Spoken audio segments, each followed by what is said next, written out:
നിങ്ങളുടെ favourite shows ഇനി ഒരിക്കലും മിസ്സാവില്ല. ഇപ്പോൾ C5 കാണും നിങ്ങളുടെ ഫേവറേറ്റ് ഷോസ് തികച്ചും സൗജന്യമായി. ഇവർ പറയുന്നത് ശരിയാണെന്ന് ഞാൻ പറയുന്നില്ല. പക്ഷേ രാധിക മുറിയിൽ ഇല്ലെങ്കിൽ മോള് അനുഭവിക്കേണ്ടി വരും.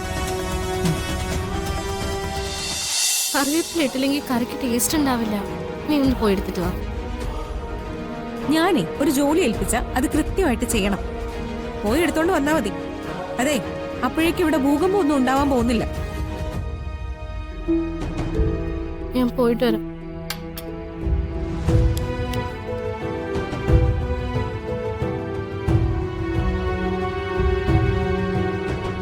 അതെ, അയാള് തനിച്ചാ പോയിരിക്കുന്നേ. ഞാനൊന്ന് പോയി നോക്കിട്ട് വരട്ടെ. നീ ഇത് പൊളിച്ചേ അടങ്ങും. മര്യാദക്ക് നിക്കട അവിടെ.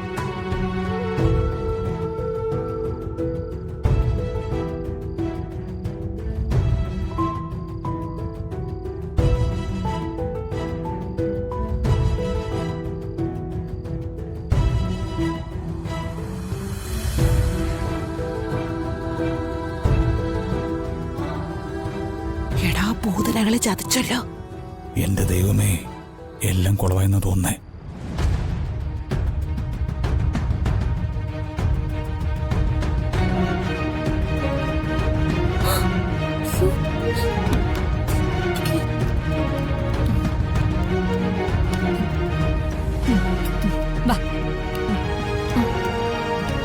അല്ല, എന്താ മോളെ ഈ നേരത്തെ അടുക്കളയില്?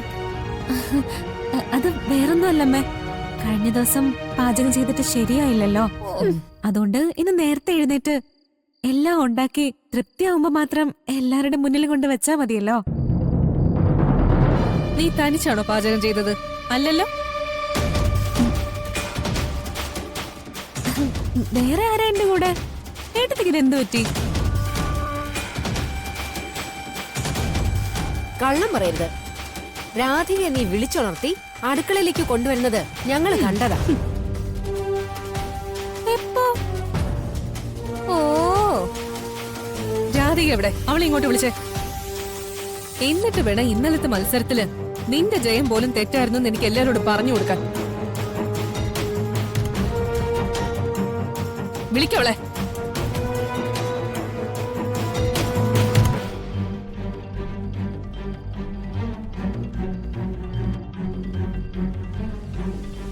മോളെ പ്രിയങ്കേ, നീ തനിച്ചല്ല പാചകം ചെയ്യുന്നെന്നും പറഞ്ഞ് ഇവരെന്നെ വിളിച്ചോണ്ട് വന്നതാ.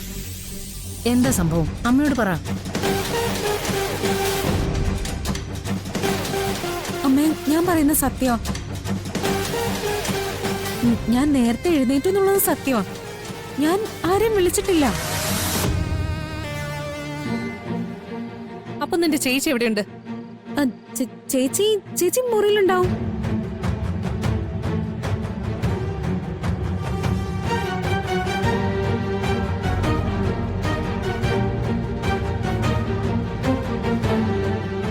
രാധിക മുറിയിലുണ്ടെന്ന് പറഞ്ഞത് ഉറപ്പാണല്ലോ അല്ലേ? ഞങ്ങള് പത്മിനി ഇടത്തെയും കൂട്ടിക്കൊണ്ടുപോയി നോക്കും. ആ മുറിയില് രാധിക ഇല്ലെങ്കിൽ അവൾ എവിടെ പോയെന്ന് ഇവിടെ നീ എല്ലാരോടും പറയണം. അത് ഞാൻ പറയിപ്പിച്ചോളാം. അമ്മ എന്തായാലും വന്നേ. അതെ, നമ്മൾ തമ്മിലുള്ള തർക്കത്തിന് എന്തിനാ വെറുതെ ചേച്ചിയെ ഉറക്കത്തിന്ന് വിളിച്ച് ബുദ്ധിമുട്ടിക്കുന്നേ? അയ്യോ, എങ്ങനെ? രാധിക ചേച്ചിയെ ഉറക്കത്തിന്ന് വിളിക്കുന്നതിന് നിനക്ക് ഇത്രയ്ക്ക് വലിയ ബുദ്ധിമുട്ടോ? ബുദ്ധിമുട്ടുണ്ടാവും. ഒരുപാട് ദൂരമൊന്നും ഇല്ലല്ലോ. എന്റെ പ്രിയങ്കേ, അടുത്ത മുറിയിലല്ലേ? ഞങ്ങളൊന്ന് ചെന്ന് നോക്കട്ടെ. എന്നിട്ട് തിരിച്ചു വന്ന് നിന്റെ പാചകത്തിന് മാർക്കിടാം. അമ്മേ, വാ ഒന്ന്. മോളെ, ഇവർ പറയുന്നത് ശരിയാണെന്ന് ഞാൻ പറയുന്നില്ല. പക്ഷേ രാധിക മുറിയിൽ ഇല്ലെങ്കിൽ മോള് അനുഭവിക്കേണ്ടി വരും.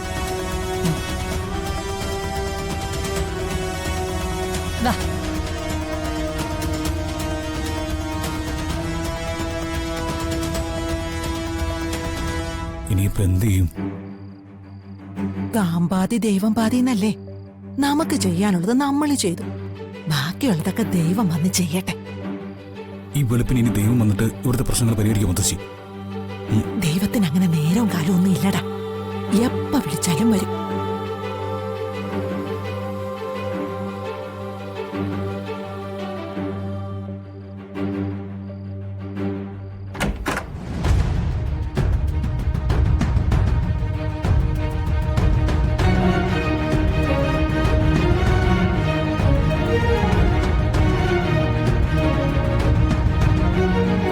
അമ്മ പ്രിയങ്കയോടൊപ്പം ഇവിടെ പോകുന്ന ഞാൻ കണ്ടതാ.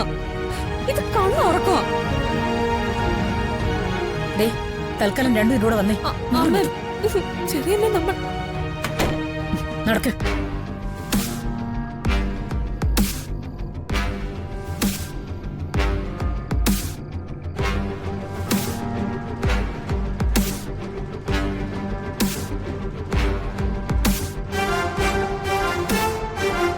എന്താ നിങ്ങളുടെ ഉദ്ദേശം?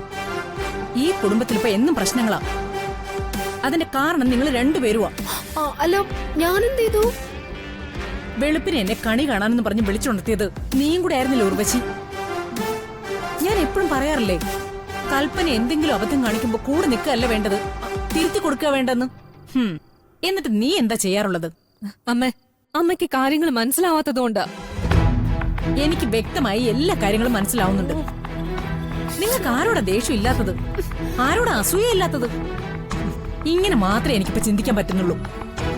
മോളെ കൽപ്പനെ, ഒരു കുടുംബത്തിനകത്ത് ജീവിക്കുമ്പോ അവിടെ ചിലപ്പോ നമ്മളെക്കാൾ ഉയർന്നവരുണ്ടാവും, താഴ്ന്നവരുണ്ടാവും. എല്ലാവരെയും ഒരേപോലെ കാണാൻ പഠിക്കണം. അല്ലാതെ ആരെങ്കിലും ഉയർന്നു പോയാ അവരെ ചവിട്ടി താഴെയിട്ടേ അടങ്ങുന്നുള്ള വാശിയൊന്നും വേണ്ട. നിന്നെ കൊണ്ടാവുമെങ്കില് നീ മത്സരിച്ച് അവളെ തോൽപ്പിക്ക്. അല്ലാതെ ചതിക്കാൻ നോക്കുകയല്ല വേണ്ടത്. പോരണ്ടുവരും. ഉർവശി, നീ വന്നേ. നീ പൊയ്ക്കോ. അതെ, നീ കൽപ്പനയോടൊപ്പം ഒന്നിച്ച് കോളേജിൽ പഠിച്ചൊന്നുമല്ല. അവളുടെ അമ്മയുടെ സ്ഥാനമുണ്ട് നിനക്ക്. ആ പക്വത നീ കാണിക്കണം. അല്ലെങ്കിൽ ചന്ദ്രശേഖരനോട് പറഞ്ഞ് എനിക്കത് പഠിപ്പിക്കേണ്ടി വരും. ചെല്ല്.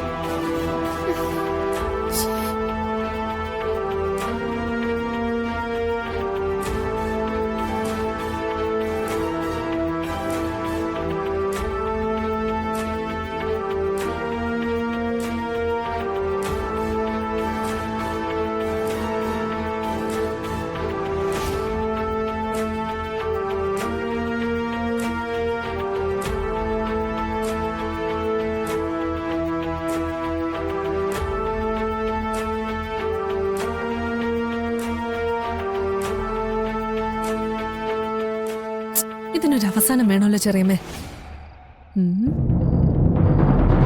ചെറിയമ്മ വാ.